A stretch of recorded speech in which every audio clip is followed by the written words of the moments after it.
ஆண்டவராகிய இயேசு கிறிஸ்துவின் நாமத்தினாலே மீண்டும் இந்த காலை வேளையிலே கர்த்தருடைய வார்த்தைக்கு நேராக கடந்து வந்திருக்கிறோம். தொடர்ச்சியாக காலையில் ஜெபத்தை குறித்து நாம் பார்த்து கொண்டே இருக்கிறோம். இந்த நாளில் 2 பேருடைய ஜெபத்தை நம்ம கம்பேர் பண்ணி பார்க்க போகிறோம். யார் 2 பேருடைய ஜெபம் அப்படின்னு கேட்டால், யோவான் எழுதின சுவிசேஷம் 11ஆம் அதிகாரத்தில் உள்ளதான மார்த்தாள் மரியாள். இந்த மார்த்தாள் மரியாளை பற்றி நிறைய விஷயங்கள் நம்ம படிச்சிருக்கிறோம், நிறைய காரியங்கள் கேட்டிருக்கிறோம். ஆனால் இந்த 2 பேருக்கும் உள்ள ஒரு மிகப்பெரிய டிஃப்ரென்ஸ். நிறைய பேர் என்ன சொல்லுவாங்கன்னா, அவங்க வேலை பார்த்துக்கிட்டு இருந்தாங்க, இவங்க பாதத்தில் உட்காந்துருந்தாங்க, எடுபடாத நல்ல பங்கு தெரிஞ்சுக்கிட்டாங்க. எல்லாம் உண்மைதான், அதில் எந்த மாற்று கருத்தும் இல்லை. ஆனால் மார்த்தாள் இடத்துல ஒரு ஜெபம் இருந்தது, மரியாள் இடத்துல ஒரு ஜெபம் இருந்தது. ஆனால் ஜெபம் ஒன்று தான், அந்த ஜெப முறை தான் வேறு. அதுதான் நான் சொல்ல வரேன் இன்னைக்கு. இப்போ யோவான் எழுதின சுவிசேஷம் 11ஆம் அதிகாரத்தில் 21வது வசனம், மார்த்தாள் இயேசுவினிடத்தில் வந்து, ஆண்டவரே, நீர் இங்கே இருந்தீரானால் என் சகோதரன் மரித்திருக்க மாட்டான் அப்படின்னு சொல்கிறாங்க. லாசரு மரித்து போய்விட்டார், கல்லறையில் அடக்கம் பண்ணப்பட்டாகிவிட்டது, 4 நாள் ஆயிடுச்சு. இயேசு அதற்கு பிறகுதான் அந்த கிராமத்துக்கு வராரு. இப்போ இயேசு வந்தார் என்று கேள்விப்பட்டு மார்த்தாள் இயேசுகிட்ட ஓடுறாங்க. ஓடி போய் அவரை பார்த்து பணிஞ்சு கொண்டு அடுத்து அவங்க சொல்கிறாங்க, ஆண்டவரே, நீர் இங்கே இருந்திருப்பீரானால் என் சகோதரன் மரித்திருக்க மாட்டான். இப்போ இவங்க பேசி முடிச்சுட்டாங்க. இயேசுக்கும் இவங்களுக்கு நடுவில் ஒரு பெரிய கான்வர்சேஷனே நடக்குது. இயேசு சொல்கிறார், நீ தேவனிடத்தில் கேட்டுக்கொள்வது எதுவோ அதை தேவன் உனக்கு தந்துடுவார் என்று அறிந்திருக்கிறேன் என்றால், அடுத்து உன் சகோதரன் உயிர்த்தெழுந்திருப்பான் என்றார். இப்படி நிறைய பெரிய கான்வர்சேஷனே நடக்குது. மார்த்தாள் இயேசுக்கு ஈக்குவலாக நல்ல வசனம் பேசுகிறாங்க. அந்த இடத்துல இயேசுக்கு அவங்க நேருக்கு நேர் வசனம் பேசிக்கிட்டு நிற்கிறாங்க. அந்த மாதிரி அவங்க பேசுகிறாங்க. இப்போது இயேசு மரியாளை வர சொல்கிறார். இப்போது மார்த்தாள் பேசி முடிச்சாச்சு, ஆனால் லாசரு உயிர் தழவில்லை இன்னும். அதான் ரொம்ப முக்கியம். இப்போ ஆண்டவர் என்ன சொல்கிறாரு, போய் மரியாளை கூட்டிகிட்டு வர சொல்கிறார். இப்போ மார்த்தாள் ஓடி போய் வீட்டில் மரியாள்கிட்ட என்ன சொல்கிறாருன்னா, போதகர் வந்திருக்கிறார், உன்னை அழைக்கிறார் என்றாள். 28வது வசனம். அப்போ இயேசு தான் கூப்பிட சொல்லியிருக்கிறார். இயேசு வந்தது லாசருவை உயிர்த்தெழ பண்ணுவதற்கு. அதான் ரொம்ப முக்கியம். ஆனால் இங்கே என்ன நடக்குது, இயேசுக்கும் மார்த்தாளுக்கும் கான்வர்சேஷன் நடக்குது. மார்த்தாள் ஒரு ஜெப குறிப்பு வைக்கிறாங்க, ஆண்டவரே, நீர் இருந்திருப்பீரானால் என் சகோதரன் மரித்திருக்க மாட்டான். இப்போ இயேசு பேசுகிறாரு. பேசி முடித்த பிறகு மரியாளை கூட்டு வர சொல்கிறாரு. இப்போ இந்த அம்மா ஓடி போய் மரியாளை கூட்டிகிட்டு வராங்க. மரியாள் வந்து என்ன சொல்கிறாரு, நல்லா கவனிங்க, அவங்க சொல்கிற வார்த்தையை பாருங்கள். 32வது வசனம், இயேசு இருந்த இடத்தில் மரியாள் வந்து அவரை கண்ட உடனே அவர் பாதத்தில் விழுந்து, ஆண்டவரே, நீர் இங்கே இருந்தீரானால் என் சகோதரன் மரித்திருக்க மாட்டான் என்றாள். சேம் பிரேயர், ஒரே ஜெபம். ஆனால் இதுக்கு என்ன ரிசல்ட் அப்படின்னு பார்த்தீங்கன்னு சொன்னால், உடனே அவனை எங்கே வைத்தீர்கள் என்றார். ஆண்டவரே வந்து பாரும் என்றார்கள். இயேசு கண்ணீர் விட்டார். ஆட்டோமேட்டிக்காக அதுக்கப்புறம் உயிர்த்தெழுதல் நடக்குது. லாசர் உயிரோடு எழுப்புறார். ஒரே பிரேயர் தான். மார்த்தாள் செய்ததும் அதே பிரேயர் தான், மரியாள் செய்ததும் அதே பிரேயர் தான். 2 பேரும் வந்து சொல்கிறாங்க, நீர் இருந்திருப்பீரானால் சகோதரன் மரித்திருக்க மாட்டான். ஆனால் மார்த்தாள் சொன்னபோது அந்த ஜெபத்திற்கு பதில் வரவில்லை. இன்னும் சொல்ல போனால் லாசரு உயிரோடு கூட எழுந்திருக்கவில்லை. No result. மரியாள் சொன்னபோது அங்கே இயேசு அவகிட்ட அடுத்து ஒரு வார்த்தை கூட பேசலை. மரியாள் கிட்ட நீ கவலைப்படாத, உன் சகோதரன் உயிர்த்தெழுவான், எதுவுமே பேசவே இல்லை. அவர் உடனே ஆவியிலே கலங்கி இயேசு கண்ணீர் விட்டு அவனை எங்கே வைத்தீர்கள் என்று சொல்லி கேட்கிறார். அப்போது மார்த்தாளுடைய பிரேயருக்கும் மரியாள் பிரேயருக்கும் என்ன டிஃப்ரென்ஸ்? இதுதான் ரொம்ப முக்கியம். நீங்கள் கொஞ்சம் நல்லா கவனிச்சு பாருங்கள். இதில் மரியாள் தான் பாதத்தில் உட்காந்துருந்தவங்க. நியாயமாக இயேசு பேசுனது மொத்தத்தையும் கேட்டவங்க யாருன்னா மரியாள் தான். அப்போது மார்த்தாளை விட அதிக வசனம் யார் பேசியிருக்கணும்? மரியாள் தான் பேசியிருக்கணும். ஏன்னா இவங்க தான் நிறைய கேட்டிருக்கிறாங்க, அவங்க வேலை பார்த்துக்கிட்டு இருந்தவங்க. ஆனால் இந்த இடத்துல, இந்த சம்பவத்தில் நீங்கள் பார்த்தீங்கன்னா, மரியாளை விட மார்த்தாள் நல்ல வசனம் பேசுகிறாங்க, நல்ல ஆழமான சத்தியங்களை பேசுகிறாங்க. கடைசி நாளில் அவன் உயிர்த்தெழுவான் என்று நான் விசுவாசிக்கிறேன். எவ்வளோ பேட்ட வார்த்தை பாருங்க. அப்படி இருக்கும்போது மார்த்தாளுடைய ஜெபத்திற்கு பதில் கிடைக்கவில்லை. ஆனால் மரியாள் ஒன்றும் பேசவில்லை. அதான் ஒரே ஒரு பிரேயர் தான், நீங்கள் இருந்திருப்பீங்கன்னா ஆண்டவரே அவன் மரிச்சிருக்க மாட்டான். அப்போது ஏன் மரியாளுடைய பிரேயருக்கு பதில் கிடைச்சிச்சு? இந்த இடத்துல நல்லா கவனிச்சு பார்த்தீங்கன்னா, மார்த்தாளுக்கும் அந்த பிரேயர் இருக்குது. ஆனால் மார்த்தாளுடைய பிரேயர் எப்படிப்பட்டதுன்னா, அது ஒரு இன்ஃபர்மேஷன் மாதிரி தான். அந்த பிரேயரில் டெப்த் இல்லை. அவங்க அழலை, அவங்க அதை பற்றி கவலைப்படலை. ஆனால் அவங்க கவலை இருக்குது, நீங்கள் தப்பாக புரிஞ்சிடக்கூடாது. கவலை இருக்குது, ஆனால் அவங்க அதுலேருந்து தேறி வந்துட்டாங்க. ஒரு ப்ரேயர் ரெக்வஸ்ட் இருந்துச்சு, நீங்கள் இருந்திருந்தீங்கன்னா அவன் செத்துருக்க மாட்டான், ஆண்டவரே இப்போ செத்துட்டான், சரி பரவாயில்ல, இவங்க அடுத்த ஸ்டேஜுக்கு வந்துட்டாங்க. ஆனால் மரியாளால் அடுத்த ஸ்டேஜுக்கு வரவே முடியல. வீட்டில் அவள் அழுது கொண்டிருந்தாள். அந்த 11ஆம் அதிகாரத்தில் நீங்கள் போய் பார்த்தீங்கன்னு சொன்னால், மரியாள் வீட்டில் என்ன பண்ணுறான்னா, அப்பொழுது வீட்டிலே அவளோட கூட அவளுக்கு ஆறுதல் சொல்லி கொண்டிருந்த யூதர்கள். அப்படின்னா என்ன அர்த்தம் அப்படின்னு கேட்டிங்கன்னா, அவள் வீட்டில் உட்காந்து அழுதுகிட்டே இருக்கிறான். லாசருடைய மரணத்திலிருந்து அவள் இன்னும் வெளியே வரலை. இந்த இடத்திலிருந்து தான் அந்த பிரேயர் வருது.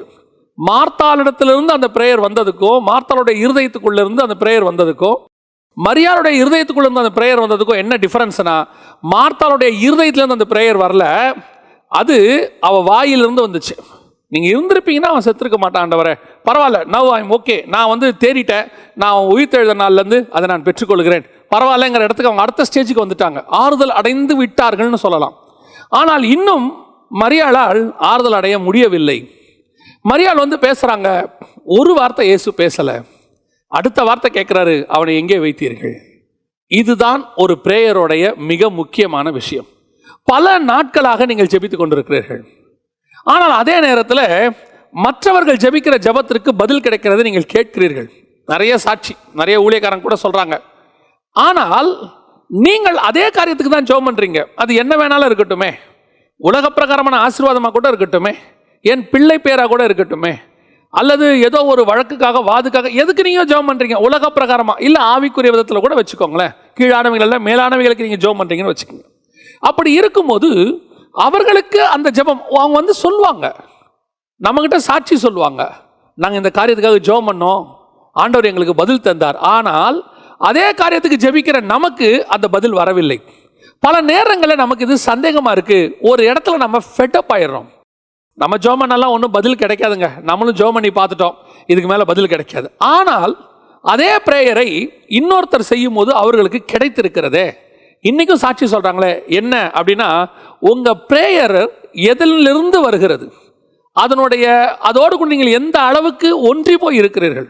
கிடைச்சாலும் பரவாயில்ல, கிடைக்காவிட்டாலும் பரவாயில்ல அப்படின்ட்டு சிலர் கேட்குறாங்கன்னு ஜெபம் பண்ணுவாங்க. நான் இப்போ ஒரு உதாரணம் சொன்னால் உங்களுக்கு தெரியும். நிறைய ஊழியர் இடத்துல நீங்கள் போய் ஜெபிக்க போகிறீங்க இல்லையா, நிறைய ஊழியர்கிட்ட போகிறீங்க. அப்படி ஊழியர்கள்ட்ட நீங்கள் போகும்போது ஒரு சில ஊழியர்களுடைய அதற்கு நீங்கள் சொல்கிற ஜெப குறிப்புக்கு அவங்க ஜெபம் பண்ணுற விதத்துக்கும் மற்றவர்கள் ஜெபம் பண்ணுற ஜெபத்துக்கும் டிஃபரன்ஸ் இருக்கும்.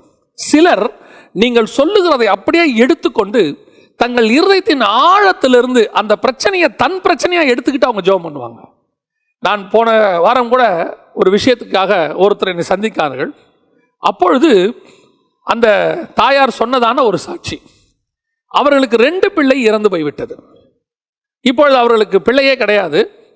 அடுத்து அவர்கள் ஒரு ஊழியக்காரரை சந்திக்க போகிறார்கள். அந்த ஊழியக்காரர்கிட்ட அப்பாயின்மெண்ட் கிடைக்கிறதே கஷ்டம். அவர்கிட்ட கேட்குறாங்க, அப்பாயின்மெண்ட் கிடைச்சிருச்சு. போகிறாங்க. அவர் இவங்களை பார்த்த உடனே, இந்த அம்மா முகத்தில் இருக்கிற சோகத்தை பார்த்த உடனே அவர் பார்த்தோன்னே கேட்குறாரு, என்ன நடந்துச்சு அப்படின்னு. உடனே அவங்க சொல்கிறாங்க, 2 பிள்ளைகளும் எங்களுக்கு பிறக்கும் போதே இறந்துருச்சு, எங்களுக்கு வந்து இனி பிள்ளைக்கு வாய்ப்பு இல்லைன்னு டாக்டர் சொல்கிறாங்க. அந்த மாதிரி அவங்க ஏதோ ஒன்று சொல்கிறாங்க. இப்போது அந்த தேவ மனிதன் அழுகிறார், இருதயத்தின் ஆழத்திலிருந்து அழுகிறார். ஏறக்குறைய அரை மணி நேரத்திற்கு மேலாக அவர் ஜெபிக்கிறார். ஜெபத்தில் அவரும் அழுகிறார், அந்த தாயாரும் அழுகிறார். இதில் பெரிய ஆச்சரியம் என்ன தெரியுமா, அவரை அழைத்து கொண்டு போன அவர் கணவர் இருக்கிறார்.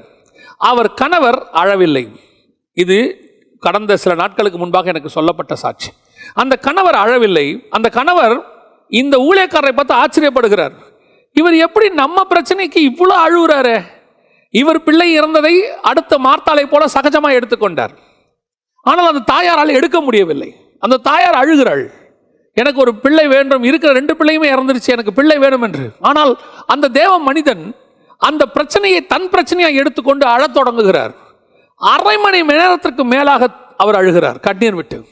அழுது முடிக்கும் போது அவருக்குள்ளிருந்து தேவன் ஒரு தீர்க்க தரிசன வார்த்தையை சொல்லுகிறார், அடுத்த வருஷம் இதே நாள் நீங்கள் என்னை சந்திக்க வரும்போது உங்கள் கையிலே ஒரு குழந்தை இருக்கும், கர்த்தர் சொல்லுகிறார். இதுதான் ஜெபத்திற்கு பதில் பெறுகிற முறை. நீங்கள் இருதயத்திலிருந்து உங்கள் இருதயம் உடைந்து கண்ணீரோடு கூட கேட்கப்படுகிற எந்த ஜெபத்திற்கும் தேவன் பதில் தராமல் போகவே முடியாது. அவர் அதை தட்டிவிட்டு போகவே மாட்டார். நான் உங்களுக்கு சொல்லுவேன், தேவனிடத்துல பெருமை உள்ளவனை ஆண்டவர் தூக்கி போட்டிருக்கிறார், எதிர்த்து நிற்கிறவனை தூக்கி போட்டிருக்கிறார். ஆனால் தன் காலை பிடிச்சுக்கிட்டு அழுகிறவனை அவரால் தாண்டி போகவே முடியாது. ஏன் இந்த இடத்துல அவரால் தாண்ட முடியல தெரியுமா? மரியாள் பண்ண ஜெபத்துக்கும் மார்த்தாள் பண்ண ஜெபத்துக்கும் என்ன வித்தியாசம்? மார்த்தாள் இடத்துல அவளை தேற்றக்கூடிய வார்த்தை இருந்தது. அந்த வார்த்தை நல்லது, நான் வார்த்தையை குறை சொல்லவில்லை. ஆனால் மரியாள் இடத்துல கர்த்தருடைய இருதயத்தை உடைக்கக்கூடிய கண்ணீர் இருந்தது. அந்த கண்ணீர் இருதயத்தை, இயேசுவின் இருதயத்தை உடைத்து, வசனம் சொல்லுது, இயேசு கண்ணீர் விட்டார். இயேசு கண்ணீர் விட்டார்னா யோசித்து பாருங்க. அவருக்கு நல்லாவே தெரியும் லாசரை உயிரோடு கூட எழுப்ப போறேன்னு சொல்லி.